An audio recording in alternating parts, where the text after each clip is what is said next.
When life strikes hardest, when silence grows thick and the weight of existence presses in from all sides, we are faced with an unavoidable reality. Pain is part of the human condition. The moments that truly define us are not when the path is smooth, but when the ground shakes beneath our feet.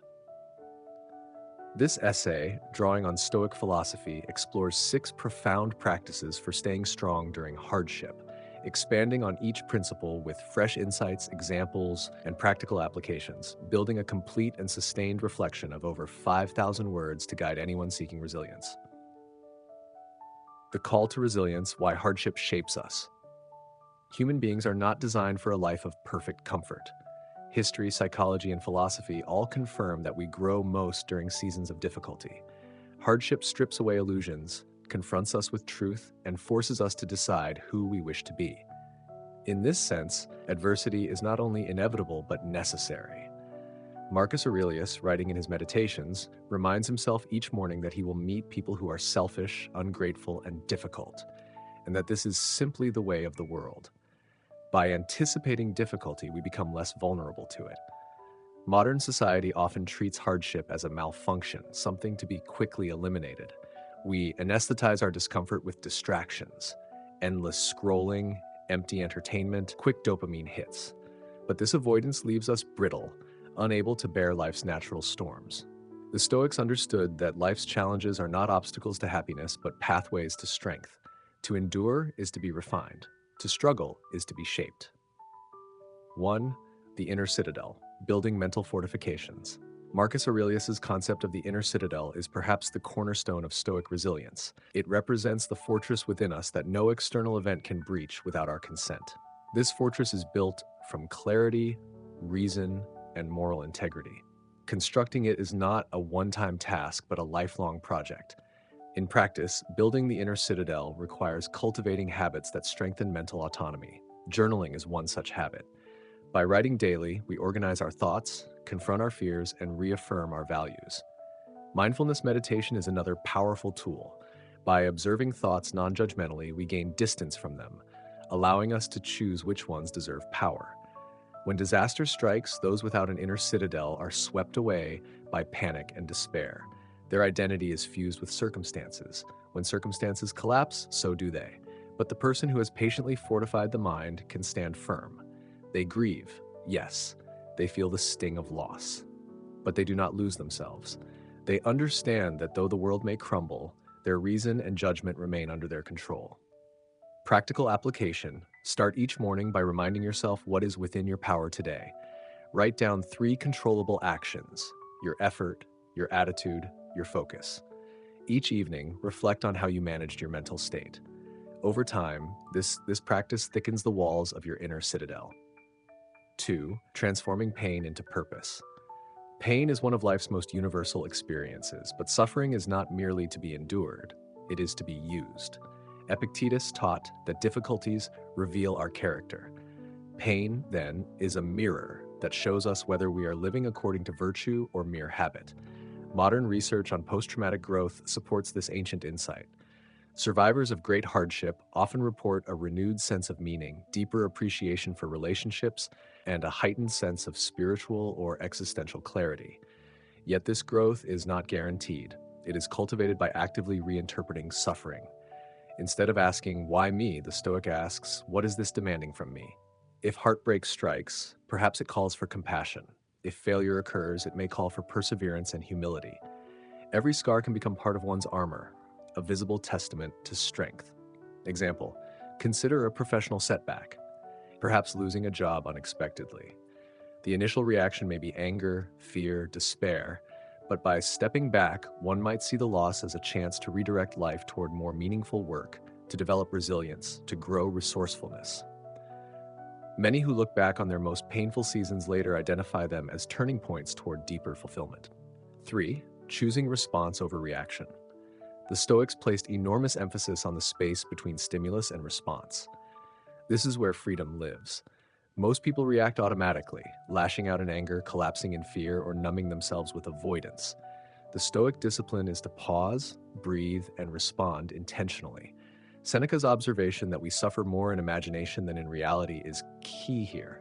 Our minds often magnify pain, imagining worst-case scenarios that never come to pass. By stopping to reflect, we prevent this cascade of imaginary suffering. Practical exercise. Practice the 10-second rule. When provoked, pause and breathe deeply before speaking or acting. In that pause, ask, does my intended action align with the person I wish to be? This simple discipline prevents regret and builds a reputation for calmness. Over time, choosing response over reaction transforms relationships, workplace dynamics, and even one's internal dialogue. It shifts the focus from emotional volatility to deliberate living. Before, embracing voluntary hardship.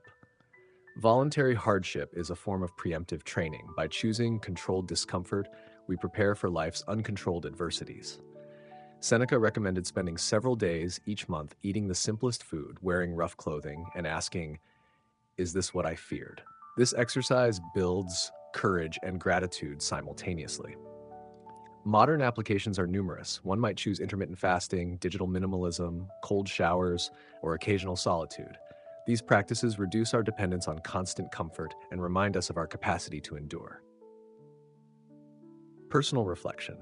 During one winter, I committed to walking daily without a coat for brief periods, simply to train my tolerance for discomfort. Within weeks, the cold became less intimidating. This small practice made me realize how often fear, not reality, dictates our perception of difficulty.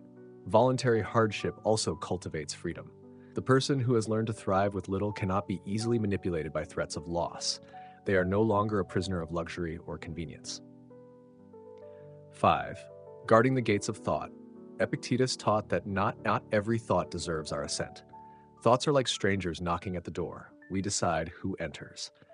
This metaphor is more relevant than ever in an age of 24/7 news cycles, algorithmic outrage, and constant comparison. Practical exercise. Each evening, conduct a thought audit. Write down the dominant thoughts of the day, especially those tied to anxiety, anger, or envy. Ask, is this thought true? Is it helpful? Does it strengthen me? If not, release it.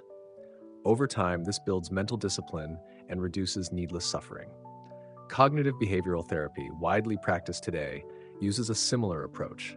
Identify distorted thoughts, challenge them, and replace them with more constructive ones. This practice keeps the inner citadel secure and the mind clear. 6. Silent endurance, the dignity of bearing hardship.